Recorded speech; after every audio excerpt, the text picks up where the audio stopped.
welcome to tonight's episode of Trigger, episode number 14. I'm your host, Zachary Clark, and you all know my co-host, Adam Furman. Adam, how you doing tonight? Doing good. Excellent. Doing good. Glad to hear. Yes. Did you have a good Thanksgiving? I did, yes. The kids ate nothing of the sort that you normally prepare, so it was a win. Maybe you should have made a better dinner. Yeah. Did you? I don't like that. Well, see, it probably just tasted correct. A lot of people don't know how to cook Thanksgiving right. And so, when I was a child, you grew up thinking that Thanksgiving is gross. Ugh, these mashed potatoes are flavorless. I'm just tasting starch in my mouth. And I need to drink like 5 cups of water to hydrate the turkey I just tried to choke down that's so dry and terrible. Oh. Who cooked your Thanksgiving meals? I'd rather not say. I don't want to disparage anyone. Perhaps even still living, or maybe even dead. But as a grown-up, I figured, I could figure out how to cook this stuff. And I discovered the Food Network. And Alton Brown did a Thanksgiving special, and he taught me how to make turkey correctly. And there's all sorts of techniques you can use, but it retains the flavor into the turkey meat, and that it doesn't dry out if you cook it appropriately, etc., etc. Don't cook it too long. Appropriately season it with the salt, and it denatures the proteins, and so then it retains the juices, brining and dry brining and all this stuff. Must keep the juices. Yes, juices are very important, but I don't think a lot of people, they're just like looking for that Norman Rockwell whole turkey situation, which we gotta do. This is the best turkey that I get. Is you take some kitchen shears and you snip out the backbone of the bird, and you flip it breast side up then, and you squish down, crack, crack, crack, and it flattens out into a spatchcocked turkey. And then you take your spice rub, and you can put whatever you want in there, but, it's salt, maybe a little sugar. I usually like to do 3 to 1 to 1, whatever I put in there. Like garlic or whatever kind of dry rub. Usually sage and thyme, usual turkey seasoning herbs on there. And you rub it on the bird, and then you put it on a rack on a pan in the bottom of your fridge for like 4 days. And it just sits in there, and all of the sweet, sweet turkey seasoning juices get sucked in and out, and osmosis happens, and it's like seasoned all the way through. And you can cook it in like an hour. So there's none of this 3-hour turkey nonsense. You stick it in there, and it's like done. Because you have double the surface area now, because you cut the bird in half. It doesn't look like Norman Rockwell, though, when you pull it out, because it's all flattened out and stuff, and so people aren't into it. Well, right. Well, also Norman Rockwell was a human, not a turkey. Yeah, well, his painting. Smart guy. And I almost forgot. We're coming to you live from inside the hollowed out carcass of Thanksgiving's dinner. It's delicious in here. Well seasoned, juicy, and flavorful.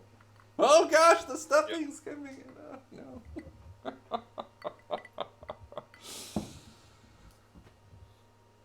Yeah, we decided, we realized after the fact when we were cooking Thanksgiving that we didn't have any green stuff. Usually you'll have and then the vegetables because, it's like all carbs and meat. But we didn't do that this year, so then I had to take a little bit of parsley and sprinkle it over the gravified potatoes and turkey and whatever. So there was a little splash of green on the plate when I fancied it up. Follow me for more recipes on how to make your Thanksgiving one to remember, and not one that makes people have existential dread regarding the holiday. Did you see that tweet from that guy? I didn't even pull it up. I No. forgot. I couldn't find it when I No. was going through the thing. There's this guy on the internet, and he has been traumatized by Thanksgiving. And it's that thing that I was saying. That's like he had Thanksgiving and it wasn't the best. As a child, you eat your cranberry sauce and you're like, I could have a spoonful of that and choke it down, maybe, but it's gross.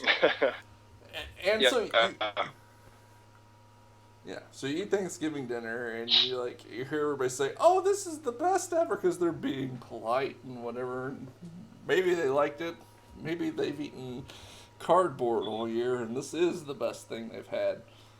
Hard to say. But this guy went off on it. He said, it's all fake, it's all lies. It's the religion of tradition and it's poisoning us. It'll be the worst meal you have all year. Don't fall for the lies. Reject it. It's not important. Yada, yada, yada, yada, yada. I'm like, yeah, how's that going to go over? You're sitting there at the table across from Grandma who just labored over making this meal. And, it's not the best turkey you've ever had. It's just a dryish, sort of flavorless turkey. It tastes like meat. And you're eating it, and you're like, oh, Grandma, you get your game together. This is trash. I'm going to put this in the trash where it belongs. Hey, anybody got a phone book? I'm calling for takeout right now because this is trash. You're trash, Grandma. It's just a thing you do. It doesn't mean that people thought that it was the best thing ever, but you're not going to talk to somebody in the face and tell them that their food they just prepared for you is garbage. That's not polite at all. No, that's a good way to get smacked. Yeah, it's like, whatever. You're completely ungrateful. Someone made you a meal. You don't know how to eat it. Exactly. But that's rude. Where's your manners? Yeah, didn't get raised right. Maybe you should bring a side. Bring something that you know you'll like, and everyone else too. Something that you've learned how to make well and make it in a way that you really like the way it tastes. And say, aha, stuffing I never really appreciated. However, I looked at several different recipes and created my own version that had, I don't know, apples in it or whatever. Sausage stuff. Whatever. I don't know. And it's really good. I really macaroni. I really like to eat it. And it's in the Thanksgiving theme. There you go. And you can bring it and you can say, look, guys, this delicious dish I made. And then, your uncle will sit across the table from you and he'll take a bite and he'll go, yeah, it's so good. I'm so glad And privately, he's thinking this is the worst thing I've ever tasted. Oh, gosh, why is this garbage being brought to think? But he doesn't say that because you built it and you brought it and you served it up and you're proud of it and you like it, so who cares? Yeah. And how would you feel if someone said, this thing that you created that you love is garbage and I want to put it in the trash and you're trash for making it? Anyway. Yeah. You can enjoy Thanksgiving if for no other reason than that it's a time to be thankful for things. It doesn't need to be Even if it's just a free meal. Traditions are good things. I wholeheartedly agree. I don't know where people think it was bad. There's a thing. It was like a counter revolution and rebellion that happens, and this is usually you grow out of it by the time you're 25 or whatever.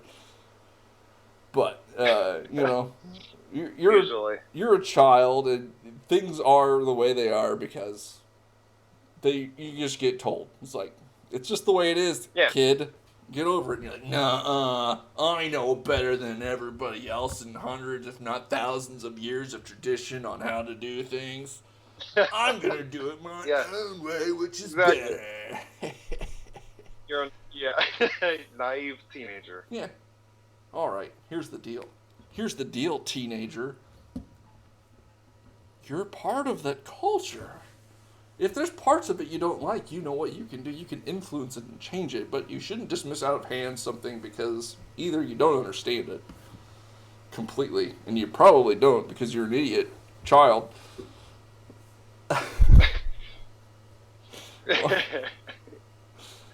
Or it might have a hidden value that you don't completely understand now, but maybe 10 years from now you might see it's nice. to have a day set aside where you can sit down with the people that are closest to you, your friends, your family, and you can say, I'm thankful at least that I'm alive, things I've seen in this world, Yeah.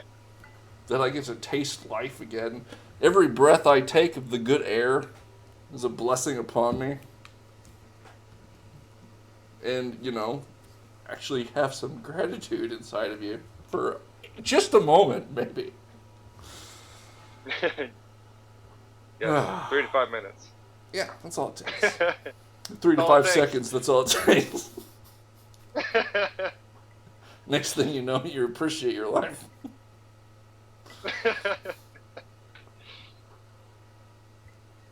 Oh, anyway. That's our Thanksgiving segment, folks. If you like this video and subscribe for more of this content. We're getting into it and coming to you live from the Scanner Radio.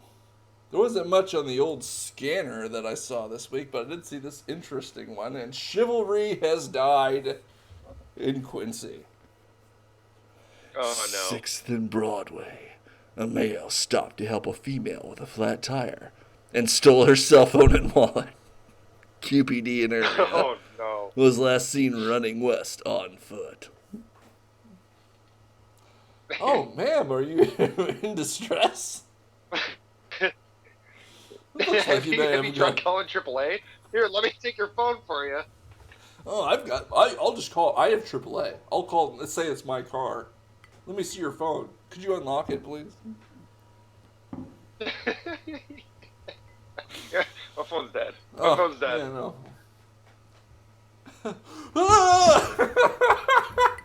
He just takes off. 6th and Broadway?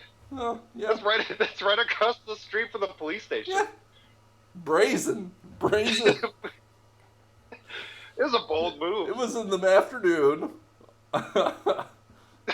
Yes, it was on broad Thanksgiving. daylight? On Thanksgiving Day. Oh my Broad gosh. daylight, right across from the police station. Man, looks like you may have got a flat tire there. Oh, I'm an old hat at changing tires. Oh, just go grab the tire iron out of the back. Snatch.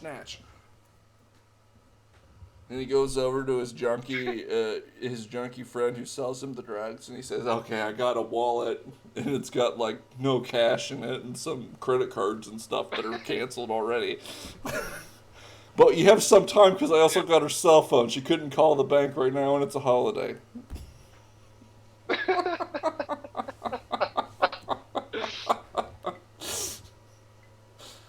Oh man, it's an What do you iPhone give 8. me for it? I don't know, buddy. It's worthless.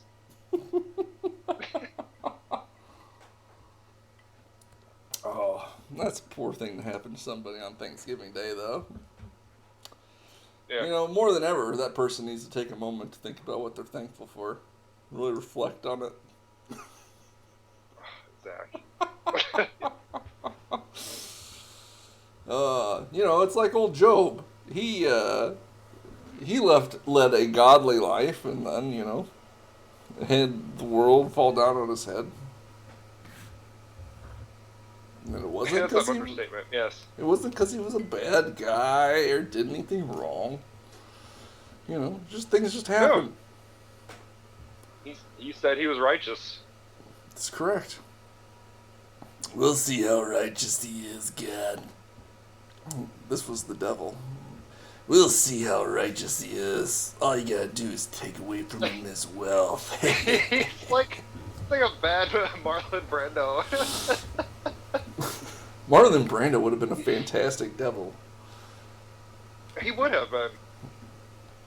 I'd watch that movie.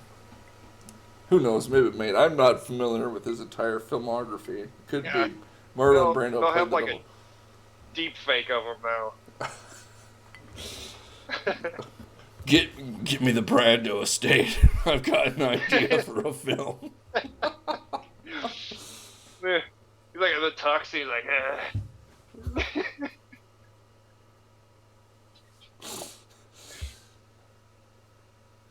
This Job.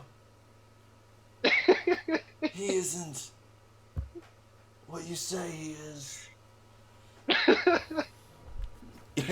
Brando acted like that, and I found this out later because he would, and some people speculated this was just a scheme so he didn't have to memorize his lines, but he would have his lines fed to him during the scene, so that it's like they were occurring to him, the character, as he was in the scene. And so when he's in The Godfather, what a master! what a brilliant guy! He's like the epitome of acting, and then like also just this lazy guy. Yeah. Yeah. So he's in the scene. He's like, I'm gonna get out of his work. And he takes a minute. He says a phrase, and then he'll wait, and then he'll continue on. That's because he doesn't know what he's gonna say next. It's occurring to him because someone's telling him the lines as he's working. Yeah. No, even though Martin Sheen knows his lines. I imagine being an actor would be a tough job. Just because you got to work with all those idiots all the time. I wouldn't classify them as idiots. No, it's just like this is stuff like that. I'm not, idiots is my go-to for people who do things that I really don't appreciate at all. I was gonna say that's on the verge. That's like insane. Yeah, they're absolute prima donnas. They're like, oh, Brando's not coming out today. He said that he found a green M&M in his bowl or whatever. That's Axl Rose. Yeah. He's not gonna do this show. He's not gonna come out tonight in Columbia because he found a green M&M. Yeah. Well, that riot he started when James Hetfield got set on fire. What? You can't tell me Who started the riot? You can't tell me you haven't seen the Metallica behind the music.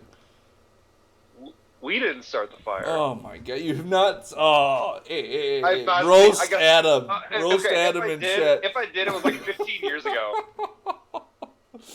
I did not see the Metallica behind the music. No, I did not. Right, okay, they're in Toronto and they're doing a show with Guns N' Roses, and Metallica plays before them.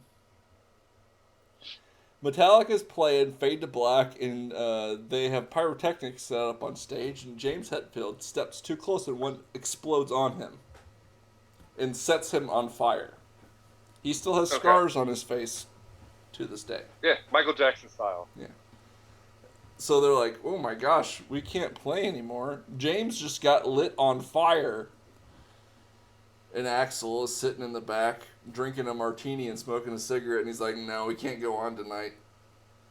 My throat hurts. Are you for real about the martini and the cigarette? Yes. I don't see him as a martini guy. I'm telling you what was in the behind the music battalion. I don't know. Obviously, I wasn't there. It was the mid-'80s or whatever. I was, 5. He said, yeah, we can't do this. My throat hurts. That's what was on this thing. Regardless of all that stuff, what ended up happening was Guns N' Roses didn't take the stage. Didn't take the stage, and the fans rebelled. Burned down the place, basically. Tore it down. Yeah, they paid to see Guns N' Roses play. Yeah, they paid, and they got half a set of Metallica, and that was it. So and it wasn't even the good stuff, like Saint Anger. So we know. Ping, ping, ping, ping, ping. Oh my gosh, the drum sound was important. Oh, yeah, I got it perfect in mixing, said Lars. I can't. Periodically, I follow them on social media, and periodically something will come up, and these guys are literal children. They never progressed. Oh, definitely. They never did, and it's terrible because it's like. Aren't they like 60 now? Yeah. Yes. Exactly. They act like they're like 15 years old, and it's awful because it's like. Kirk will be out there and they're like doing a thing and they're talking about stuff. They're opening like this box set and it's showing all this like old like pictures of like when they made the Black Album or something. I don't know, whatever. And then Lars will just walk into the frame. Oh, hey, what are you guys doing in here? Oh, look, it's Kirk. He's the worst. Ha ha ha ha. And they'll just start ripping on him and roasting him. And it's like, I'm trying to do the thing to promote this. This is what we're doing right now. We're trying to sell these things. And Lars is like, I can't take 5 seconds to be a professional. I don't know. Do they need to? Do they need to, or they're gonna just release a box set and it will, become ultra platinum or whatever? Well, that's the thing. They don't have to do anything. They are super rich, right? That's why they never had to progress. They're just. But I love their music. When I first got into Metallica, I thought, man, these guys are so cool. I'd love to hang out with them and whatever. And the more I started seeing about them, like, I'm just like, I don't want that. That sounds awful. It's like they're in a continual civil war in that band. And speaking of civil wars, Civil War is trending right now on Twitter. Oh no, is it really? Civil War is trending on Twitter, and it has something to do with a football game. There is a Oregon college football rivalry, and they're playing each other. And so they called that the Civil War. And so the Civil War is being talked about on Twitter a little bit about this football game. And then the political aficionados pick it up. And yes, currently, of course. It's idiots. Oh, it had like some 200,000 tweets. I don't know when this counter resets on here. Yeah, whenever Jack decides. But people were saying, oh, I saw Civil War trending and it got me nervous. You football guys, how could you do that right now during this time? Because the politics of it. There's gonna be a civil war and yada, yada, yada. Yeah, no games. We can't have games anymore. And I thought to myself, these guys gotta be fucking joking, right? I'm sorry. Whoa, Zach. Oh no. These You're guys gonna get us censored. These guys gotta be joking me. They think that the Civil War would break out and then it would be trending as Civil War on Twitter. That, I don't know, militias start taking territory and, rounding up the opposition and fighting in the streets. And it trends as Civil War as soon as that starts. It's just like, the Civil War has started, guys. That's not what happens. My mind was bottled up when I saw that. I'm like, oh my gosh. So you look at this. Biden cheated is trending along with Civil War is not a coincidence. It is. Yeah, I see. Even though Civil War is referencing football, there are no coincidences. Perhaps a glitch in the Matrix. But a coincidence it's not. Civil War. Biden cheated. Dun dun dun dun dun dun dun dun. Insane. Maybe it was a couple fans of Guns N' Roses with Civil War. I don't need no Civil War. Follow me for more Axl Rose covers. Yeah, I don't know. I don't know, man.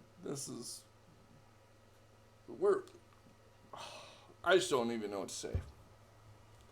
I gotta think that they're just memeing. They saw it was trending, and people saw, ooh, I want to put Civil War in a tweet, and then they tweeted out some hot take about how this is how it starts, this is how I found out. I was so triggered when I saw Civil War trending because I thought it meant that the war between the Biden and Trump supporters had begun.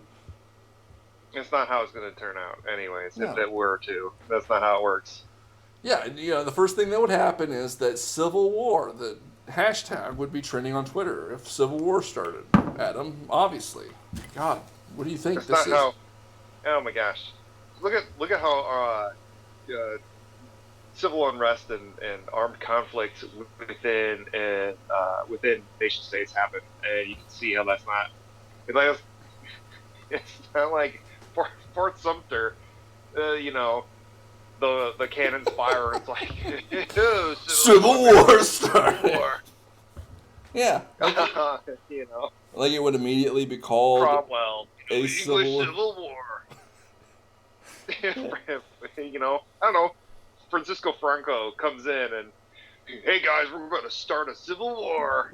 That's not how it works. Yeah, they obviously, the Civil War was always known as the Civil War. The moment that the first state seceded, Adam. We need to make education great again. Oh my gosh, that doesn't even make sense.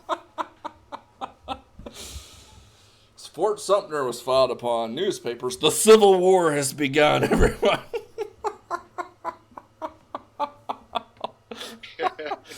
They also thought it was called World War II. Yeah. World War II right? has started. Hey guys. The Archduke of Austria-Hungary was murdered. World War I has started. The First World War. That's what it said in my history book, Adam. That's all I know. I can't. That's what the bolded words said. I can't. They dedicated 2 pages. I can't handle these children. Good. Am I becoming an old man? Good save on the language there, by the way. Ugh. It's like I don't. If you can explain how someone could think that, in not just memeing, but actually think that hashtag Civil War would indicate that a United States Civil War had began as the first indication that they received on Twitter. Yeah, I don't know. Please explain to me in the comments. There are some good memes. There are some good memes about, like, do a civil war. And that's all, done in jest, but I don't know how people legitimately would think that. Yeah, it's like, okay, I mean, I don't know. Removing all of the subtext, pretext, and everything that goes into, like, an actual 2 or more sided open armed conflict between partisan groups in the United States, and how desperately far we are away from that situation. And thinking that, how that could escalate, like, in a moment, overnight, where you wouldn't know about something happening other than a hashtag forming, and the first hashtag that's talking about it is the Civil War. Hashtag Civil War. I'm like, you guys are bonkers. I'm like, what are you talking about? No. It's crazy. I mean, gosh, what was even like Germany, right? Germany with the Weimar Republic. That is synonymous with, like, the machine gun fights in the street between, I don't know, nationalists and fascists and socialists and communists and stuff. I mean, every week there was a new gun battle in the street between some faction or another. Yes. And they didn't call that the German Civil War. That's not a. It wasn't even a civil war. I guess it could be considered that. They would just call it. Hey, that was Weimar. Yeah. It was just factions fighting in the street. There was no civil war in Germany. They took over politically. No, it was lawlessness. Well, yeah, that was a tool they used to take over politically. Well, right, exactly. But I mean, I don't know. You would need to have established not just factions but solidified groups, and then to escalate Yeah, to the level of war, they would need to each have substantial territory that they were defending and occupying and right, assaulting. You would need to have, correct. and I don't even know how this works with a functioning government still in place, because that's like, I don't know either. I mean, because you get like, I don't know. It is kind of there is a sense of lawlessness in there, but like with the I know Spanish Civil War was between the parties. It was kind of like the nationalists versus the Republicans. But even then, you take the Republican, and it was the Republican forces, and that was a coalition between certain socialist and communist factions within them, who were even warring with each other during that time period. Uh, Most notably, the Soviet faction kind of taken over towards the end, but which eventually led to the Republican downfall to the fascists or the nationalists. So, I mean, even then, it's a lot more complicated. American Civil War, as you know, Zach, American Civil War is probably like one of the cleaner uh, civil wars that uh, were involved because I mean, they actually had like uniforms and clear battle lines and uh, battlefields and whatnot. It was very very clean compared to other countries' civil wars and conflicts. yeah, it was executed between two states because the Right, that's Confederacy how they had, saw themselves. yeah, had the decency to declare separation. Uh, Yeah, you know, and to right. formalize their nation and do that stuff. A little different if you're like Yeah, particularly trying to do some sort of guerrilla uprising and have a internal rebellion, and you don't have such clean geographic separation. It'd be like if Illinois. I mean, I don't know. That's probably a bad example. Uh, yeah, because there would be clear geographical yeah. lines with the. Uh, I don't know. That's difficult for me to develop because it's true everywhere.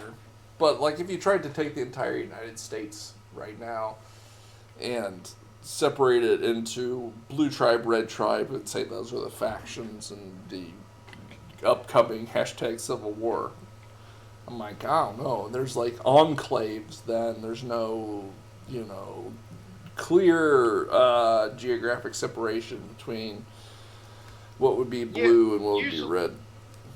right, but usually there's an element of like an exchange of peoples where they're through one way or another people are forced across whatever borderline. I mean that would be and you can see it somewhat in the Cypriot conflict with like with Cyprus and uh, the state known as the Northern Turkish It's Cyprus or Turkey. whatever they It's call Turkey. You themselves. don't even mess around. It's not. Yeah, it's Turkish occupied Cyprus. Because there was a sort of, and it's easier then to look at that because there was an actual like an ethnic exchange because of the Greeks and the Turks, but there's this element of like an exchange of peoples across an artificial or uh, physical border, um, and then that's where the lines are drawn. So I mean, I don't know. I'm with you though. Like I don't know how you would. Mm. I don't know.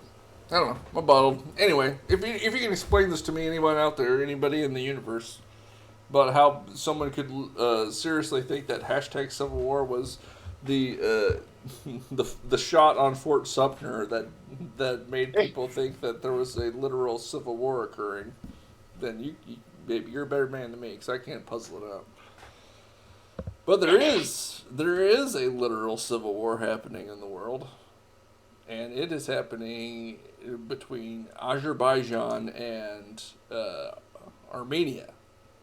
It was bad enough to have the band System of a Down come out of retirement and put out some new tracks.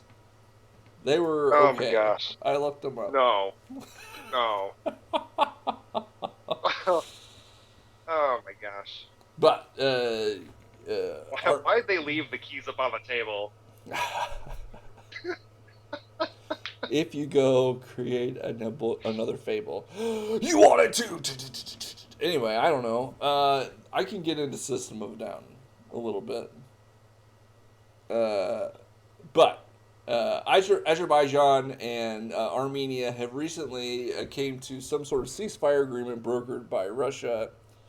Some people say that the Armenian side is being taken advantage of or discredited or being pushed out of their legitimate rights and territory, etc. I don't know. I haven't got too deep into it, but part of it was relocation and territorial occupation by Azerbaijanis against the Armenians, and so they're forcing people to relocate and move. And as part just to be clear, Zach, this is the Armenians, the same ones who fell victim to genocide by the Turks, right? Back yes. About 100 years ago. Okay. Just want to be clear. I don't know, because if you ask the Turks, they will say that was propaganda and Armenian propaganda, and the genocide as such never occurred. Oh, but yeah, okay. It was a genocide against the Armenians by the Turks. Yeah, I was going to say. I don't think the United States even officially recognizes it as a genocide. Is the thing. There's political stuff going on. Yeah.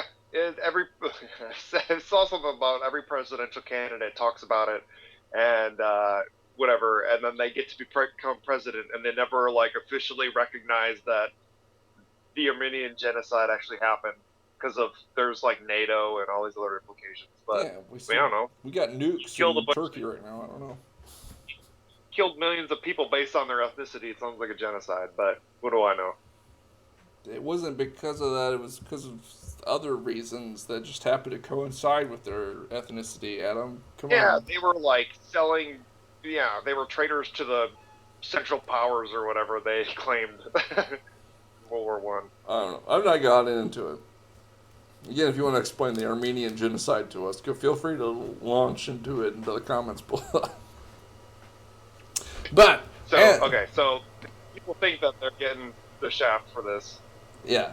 And as part of the relocation, instead of leaving the things that they've built behind as they leave, they are burning them to the ground. Armenians are burning their own homes as the clock ticks down to a handover of territory to Azerbaijan under a Russian brokered peace deal that followed 6 weeks of fighting over the enclave of Nagorno-Karabakh and surrounding areas. Our mutual friend here and two-time Prometheus award winner Travis Corcoran commented, "Total respect for burning rather than handing over to enemies. When I was around 7 years old, my dad explained to me what unions and strikes were, and I said that if I owned a factory and the workers struck, I'd burn it down." Hashtag never cuck.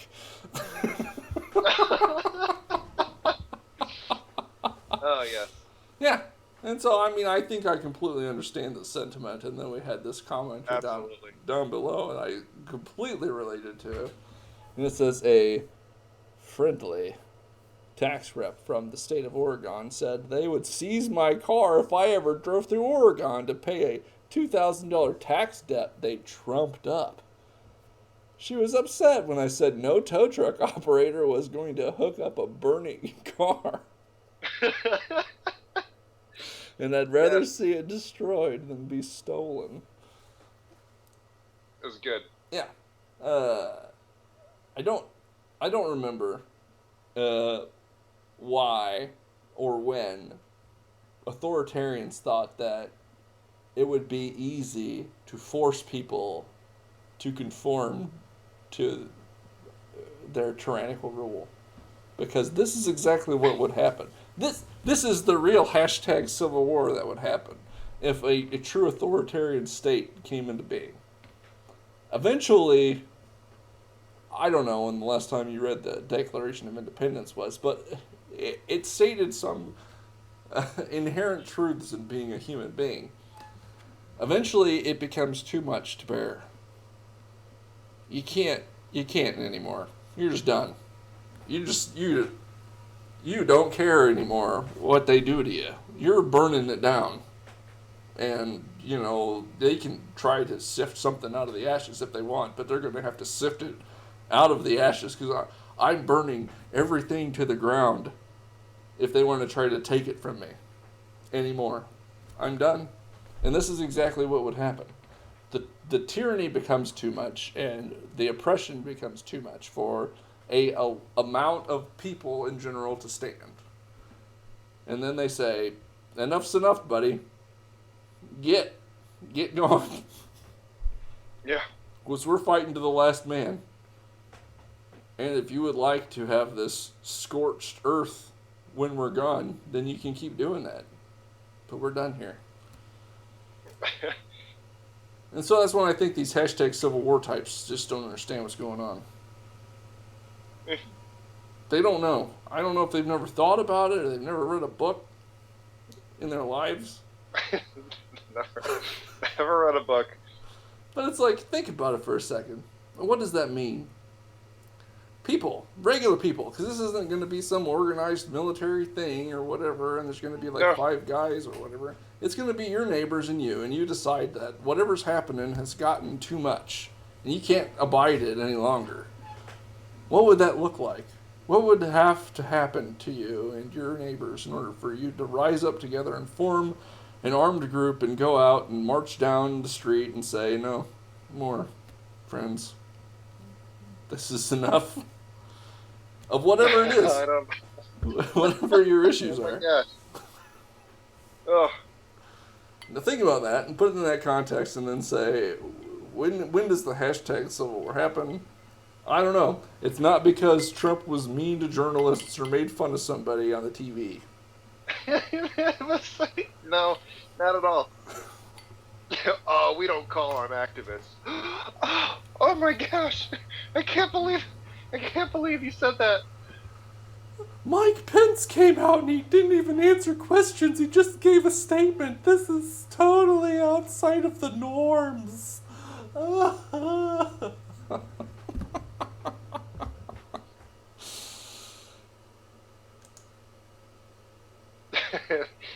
Get a grip on yourselves, you maniacs. Yeah, remember when that one guy body slammed that journalist and broke his glasses? Oh, wasn't that in Montana? He choke slammed. Yeah, it was the in journalist. it was Big Sky Country. Yeah, I remember that. I remember. I don't think he went to jail, and I was sad. Nope. I don't understand that. That would have been interesting to figure out why. Hey, this guy just assaulted and battered me. Let's take a statement. Oh, you're a journalist? Okay. Oh my gosh. Drop it frames. This might be a night where we have to upload the episode. There's a couple of downtimes, I think. Moving on to something more palatable, though not by much, I don't think. But came across this tweet. I thought it was very interesting. And it's a lady, and she's lamenting how socialization and big media have told her that she has to find certain people attractive. Alright, and it goes like this. Okay. Y'all want me to accept the idea that Adam Driver is fine, but Hassan Minaj is unattractive. When I think back on all the mediocre white men I crushed on in my adolescence because I was conditioned to / had no other options, whoo chow!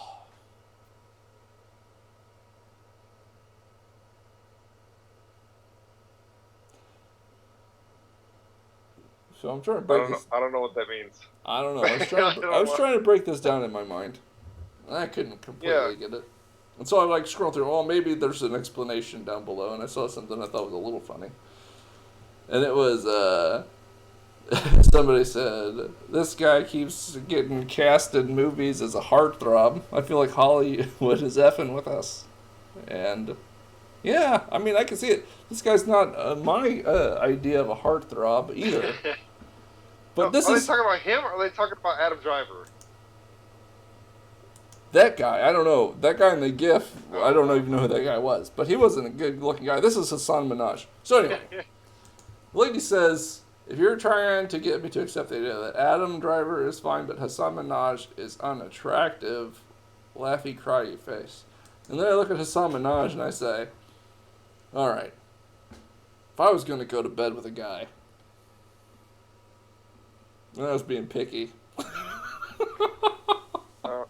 I don't like where this conversation's going, Zach. Look, all right, if I'm trying to be like objective and saying like judging the attractiveness of a man, I'm like, I don't get it. Why did you choose Hassan? He seems fine like as a guy. I've watched him on the Daily Show and whatever, but whatever. And also, to the extent that somebody is culturally pressuring you into considering to be Adam Driver to be a heartthrob, I concur. Look, he's a little goofy looking to me. I'm not on board with it. I don't understand. I don't know. People say, Adam Driver, he's so attractive. Look at him. Oh, dreamy. I could get lost in that smile. And I said, I'm not trying to judge people's looks because I don't really care in general, but I don't understand this premise. Yeah, I mean, I don't know. I know he does work. I know he does like charity work for veterans. So there's that. I mean, look, I'm not saying that he's not a wonderful human being, and that yeah, I mean, I don't know. And that if me and him fell in love, that we couldn't get beyond his.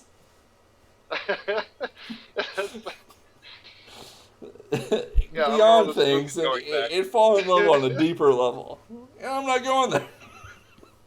But this is the thing that I didn't understand. There's this premise couched in here that there is some force at work that is trying to force people to think that mediocre white men, to the exclusion of, I don't know, apparently citing Hassan Minaj and using race to refer to like people of color, black people, Middle Eastern folks, I guess, I don't know, aren't attractive. It's like being forced out there, like saying like, yeah, the media controls my conception of who I find attractive because whoever's on the cover of Sports Illustrated or whatever is, the only people that are cute to me or whatever. And I didn't understand because I'm like, obviously, this person exists in the world. They know that there are celebrities that exist and they've been drummed up. And I don't know, cause she just forgot about Denzel. I don't know. She just forgot about Denzel, and I said to myself, I won't let this stand. Denzel Washington exists, and he's a very fine, attractive man, and I don't know. I mean, I haven't asked him, but I'm pretty sure that he's not white. And I'm pretty sure that he's been voted world's sexiest man maybe more than once. And besides all that nonsense, you can look at Adam Driver and think he's the cutest boy on the block, or Hassan Minaj, or Denzel, and fall in love. And it doesn't matter what the media tells you. I mean, unless you're me, because I saw Kathy Ireland on the front page of Sports Illustrated Swimsuit Edition, and I lost my heart forever. Sorry, Allison. Jeez. Oh, Zach. Anyway, people make a big deal about stuff. And I never really understood it. And it's not just like this thing. There's this weird thing where our racist society has created a conception of beauty, attractiveness, desirability of men and women that excludes people of color. And I don't believe that was necessarily ever true in my experience. There was always included, if you're sitting around with your buddies and you're creating a top 10 list, it was usually famous people, because that's just the way it goes. So to the extent that that's happening, it's just like they've entered your consciousness somehow, and so in order to do that, media has been involved. To the extent that there's more attractive people that exist in the world, but they haven't been on the cover of a magazine or in a movie, then you've got me. I will be on board with you right there. And I guess then I could be on board with this. But to the extent that the movies or the magazine covers were excluding then people of color from being involved in that conversation by not including them, maybe it's because I'm not an old man yet, or not that old. But I've been in this modern era where there's been inclusive media. But, you know, Halle Berry, Tyra Banks, Beyonce, Jennifer Lopez, Selma Hayek.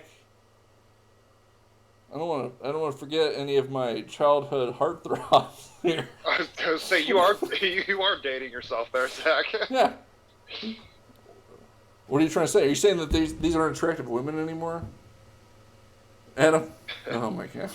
I'm not saying that. I'm calling you old. We're going to be taking auditions for new co-hosts for Triggered because Adam doesn't think Salma Hayek is a beautiful woman.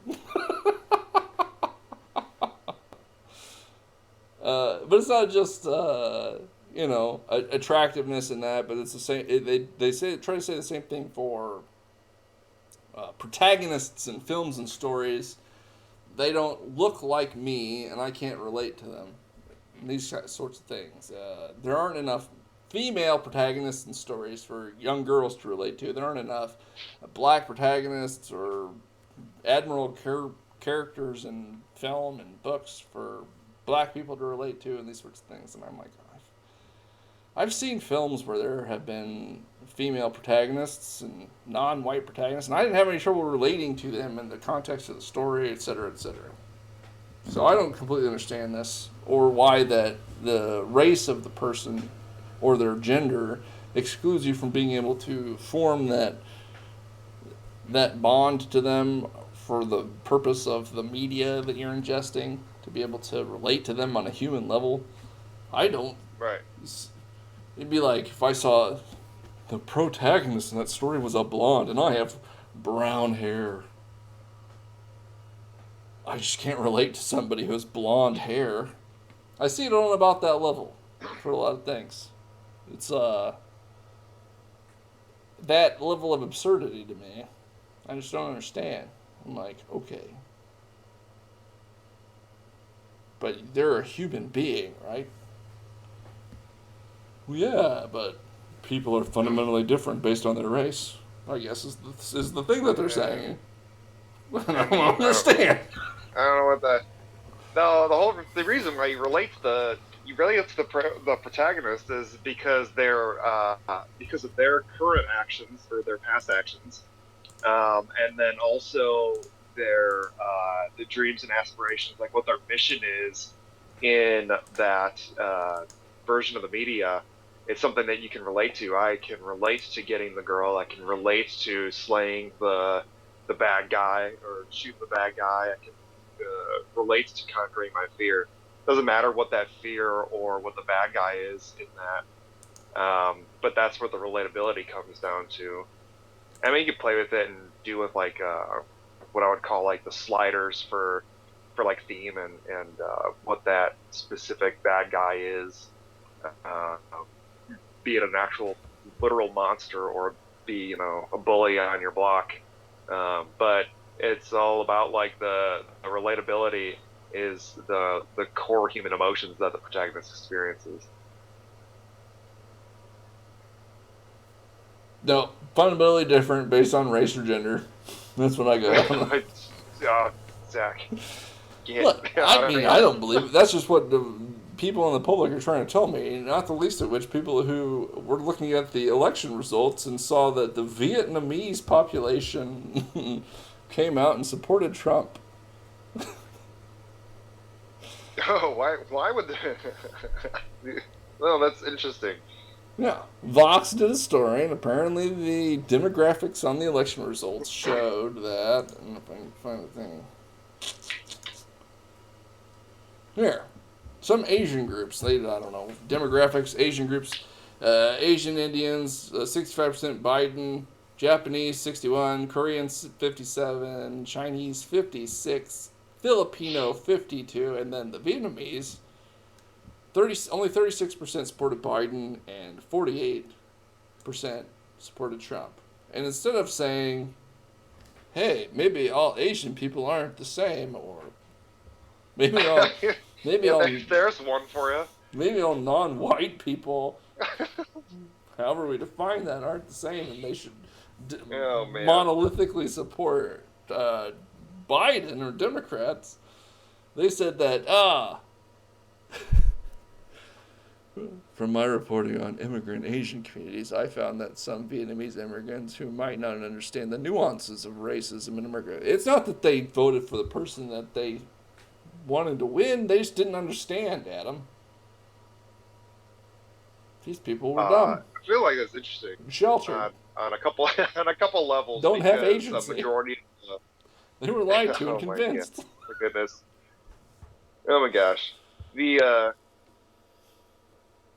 Are these first generation immigrants, second generation? Just they lumped all. Did they explain what they meant by Vietnamese Americans? I didn't get too deep into it.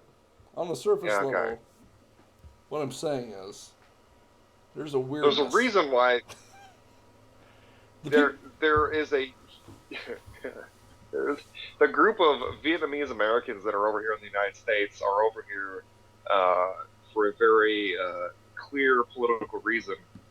They didn't like China. They didn't like the North Vietnamese and the communist policies, and with the result of the Vietnam War. Anyways, sorry. Continue on your spiel, Zach. I mean, that's the thing. Like that stuff passed on. Yeah, this is one more thing I don't understand. It's the party that says that they are the party of inclusion and equity, etc., regarding race, and I don't even know, because whenever they start talking about race, it starts sounding weird to me, like this kind of stuff. They come across as the people that are pushing the idea that, all right, here's basically my conception. Biological race, that is, racial difference between human beings along the lines of commonly understood racial groups in the United States, like black, white, Asian, Hispanic, Middle Easterns, even though whatever, Indian folks, anyway, however you want to break that out. These are superficial separations at best, and human beings exist within a wide spectrum of characteristics and traits on a simple biological level within any of those poorly defined racial groups. You have white people that are included in that, folks from the Middle East to... Yeah. Some of the people who are North African or Middle Eastern are labeled white, depending on how the studies are done. Yeah. So to Mexican native-borns that were also descended from the Spanish, and everyone, or the Germans. Yeah, or the French, whatever. Yeah. So complicated history involved in the Central America region, particularly Mexico. But those are white people. All right. And then you have black people, which are sub-Saharan Africans to Polynesians and Haitians. Some Cubans, depending... Brazilians, maybe, some, I don't know. Right. And I'm like, it's extremely complex. Okay. All right. I mean, I know people, like, they're clearly defined boxes, but I don't get it. It's dumb. There's people aren't they aren't in a box together. And to the extent that we want to try to do that for whatever reason, it seems strange to me. And the fundamental premise that comes out of all this is that these groups, as defined, aren't the same. They have differences, and we're going to treat them as having innate differences. We're going to treat them as old-timey racists did and say that they're just not like us, or we're not like them, etc., etc. And I'm like, that's the fundamental issue, right? And if you say that, then you come across as under the newspeak as the person who has the problem. So maybe I just have the problem. I've not had this adequately explained to me, no matter how much reading and listening I've done, to be able to explain to me how treating people of different quote-unquote races as fundamentally different advances the cause of anti-racism. I don't know. I don't get it. I don't understand. Zach. I just want to go take a nap. Not worry about it anymore. But if you can explain the difference to me or why this makes sense, feel free to comment below this video. But anyway, last but not least, I wanted to wrap this up because I found this fantabulous image to follow up on our $20 bill discussion from last week. Harriet Tubman. Yes. I believe this is from the Hitman video game. It looks like it. Well, they put Harriet on here with her crossed pistols, prepared to rescue poor begotten souls from slavery. Yeah, dude, she's called Moses for a reason. Anyway, I put this on the $20 bill. I'm on board with that.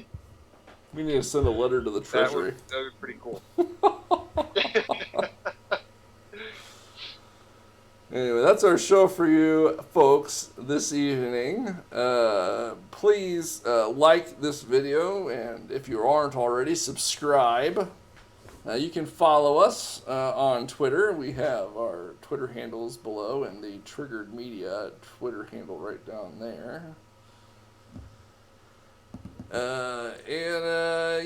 Feel free to reach out to us if you want to discuss things, recommend ideas for the show, tell me why I'm wrong, or try to save my soul in any way.